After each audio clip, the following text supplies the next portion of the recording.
Now we go around the association. Just a 5-game slate in the NBA on a Tuesday night, but a significant matchup out in Minneapolis between the Minnesota Timberwolves and the Denver Nuggets. Both teams entered a half game behind Oklahoma City for that first place spot in the Western Conference standings. 7.5-point spread in favor of the Nugs. Denver does go on the road and picks up a win, 115-112. Anthony Edwards, despite having a 30-point performance, had a shot at the buzzer from deep to tie it and send it into the extra session. It comes up just short. The Nuggets prevail, 115-112. Minnesota does cover as a 7.5-point, 8-point home underdog. Slow and steady as they go, the Denver Nuggets, who for my money at this point now, with let's just say 15 or so games left in the NBA season, they're probably going to get the number 1 overall seed. So you will be going through the Denver Nuggets in elevation with a team that had already won a championship from the previous year. And also keep in mind, the Denver Nuggets go on the road. A great basketball team on the road, not necessarily, but 21-15 now in the season. This is an anomaly as well. You take a look at shooting percentage from the field as a team, 51.9%. How about three-point range? 51.9%. This is a road game, people. And you take a look at Nikola Jokic in this game, 35 points. Usually we see him with the triple-double. Equal, right? Let's go 22 points, 16 rebounds, 11 assists. He had to score 35 points last night. So if you are Jokic, he can do it by distributing, as we said, and also by scoring if he needs to. That was a big-time game for the Nuggets. And I love the fact that Jokic took that basketball game over and shot 22 times. When you got to win basketball games, you lean on your superstars, and he was right there for him last night.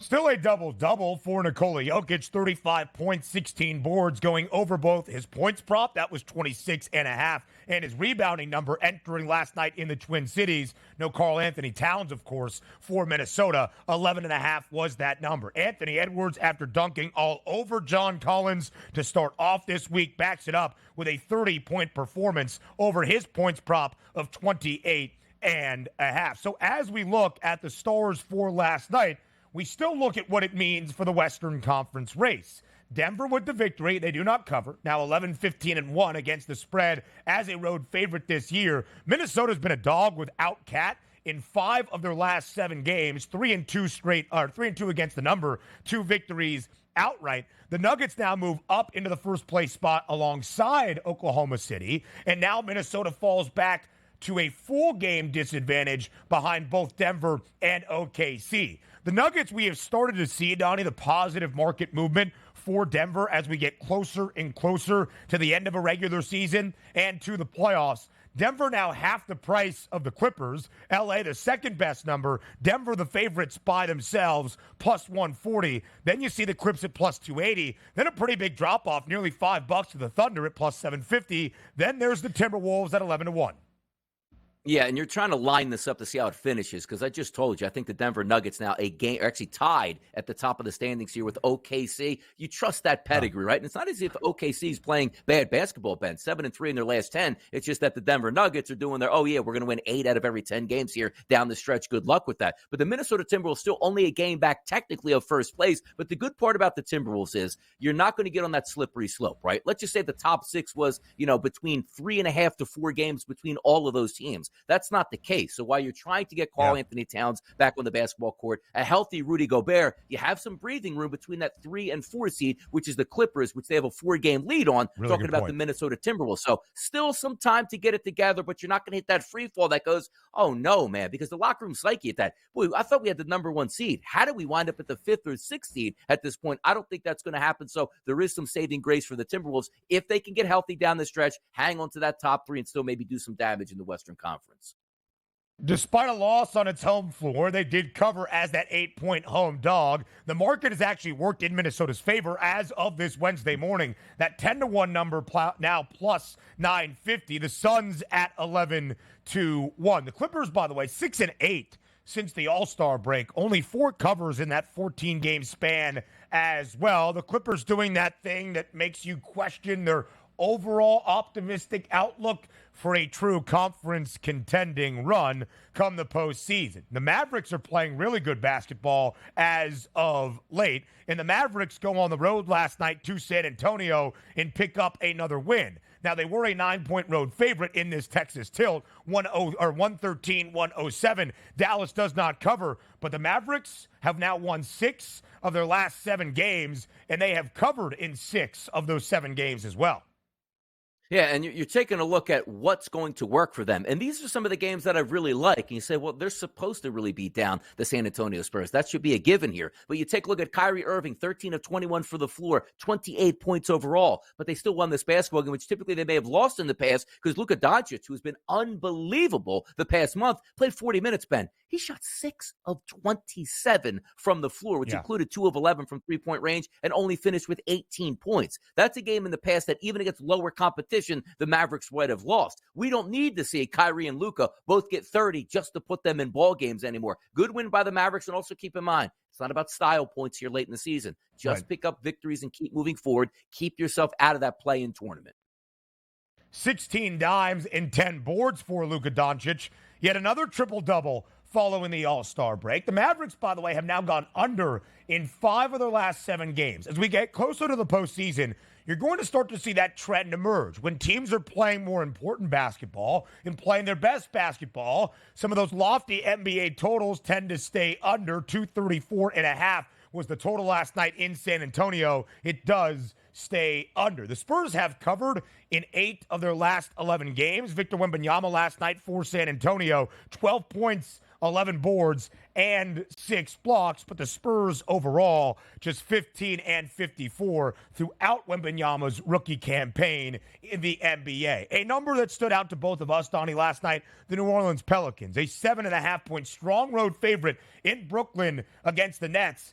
And the number was very, very correct. The Pels win by 13 on the road, 104-91. New Orleans now, as they are starting to play really good basketball, have won 7 of 8. And they have covered in all 7 games they have won and covered. They have also been booked as the favorite side. Yeah, Pelicans looking to be one of those teams that might be able to do some damage as long as they keep themselves in the top 6, which right now they're firmly entrenched, roughly a 2.5-game lead over the Dallas Mavericks and also the Kings there that currently sit in that 6th position. And then you take a look at the Brooklyn Nets, one of those teams that you thought might be able to challenge to get into the play-in tournament. That's not going to happen anymore. Way too many injuries. 28.5 games back, by the way, of the Boston Celtics, but quite frankly, 3.5 games back of the Atlanta Hawks just to get to that 10th seed. That's not going to happen. They're better off getting into the lottery, getting some ping pong balls here, but a good win on the road. Again, not about style points. You're supposed to beat teams, Ben. You got to beat these teams. That improves your standings, and last night the Pels did that. 28 points for Zion Williamson and 7 boards. Intriguing as we go back to the Western Conference odds. Again, the Pels have won 7 of their last 8 games. Under, by the way, in 6 of their last 7. Last night's total of 214.5 does stay under. New Orleans is only a half game behind the Clippers for that 4 spot. If New Orleans ends up in the 4 spot, they would host the opening round series come the Western Conference playoffs, and we showed you those Western Conference title odds.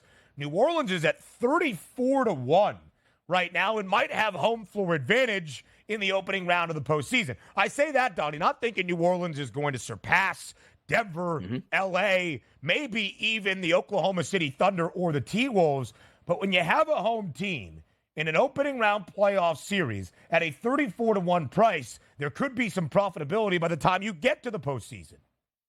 No, and that's the goal here, turning those tickets into plus money. It's not always about, again, those old thoughts of, I'm going to take the Phillies to win the World Series every year when they were bad. Well, it's not the case. You don't have to win the World Series. You just have to commit yourself and say, I think they can win a playoff round, because then the advantages go in your favor. And it's the reason why we talk about we're not hot and heavy on taking the Celtics, because, yes, we think they're the best team in basketball, but also injuries do happen, and I don't want to get stuck with money that's a 2-1 or 3-1 favorite. It's better to have that 30-4-1 ticket where if you get some breaks along with that 34-1 and a team playing good basketball, that could be a gold mine at the end of the rainbow, as opposed to going like, oh man, come on, I had a 2-1 price and didn't end up winning any money, and they didn't even advance past the second round. Give me the longer numbers here, because good things can happen there, and always you could turn that profit. If they win a series or 2, you're in the money.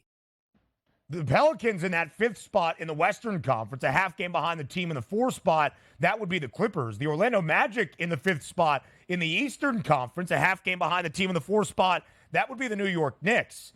And the Magic are very hot on the heels of the Knicks. Last night, 13-point home favorite in Orlando against the bad Charlotte Hornets. And the Magic cover and win by 20. Covering is what Orlando does. They were the best cover team in the NBA. Now 46-23 against the number this year for a team that is 48-21 straight up. That is a 67% cover clip. They are the only team, is Orlando, Donnie, that is covering in more than 60% of their games this year in the association. And it's a 46-23 against the spread mark. I'll tell you what's incredible, too. The Magic last night, we thought they would win because, again, the Hornets aren't really playing basketball to win games down the stretch. The Orlando Magic are trying to get the highest seed they can. But correct me if I'm wrong, yesterday, we looked at that. I believe it was a 203.5 total and said that is ridiculous and it should go over the total. Well, it blew the total away, Ben, with a 112.92 finish by that half point right there. So there you go. The over came in because that number was just too low to say, you know what, I think we're going under in that one. The total did drop by a point prior to tip 2, 202 and a hook. The Magic still under in 10 of their last 13 games. Orlando has also not just been covering because the odds makers are not booking them correctly. They're an underdog in spots. They should probably be laying points. The Magic have covered in their last 9 games as a favorite, even last night laying 13 at home against the Charlotte Hornets. Again, the Magic only a half game behind the New York Knicks for that 4th seed in the Eastern Conference and maybe hosting a playoff series near Disney World.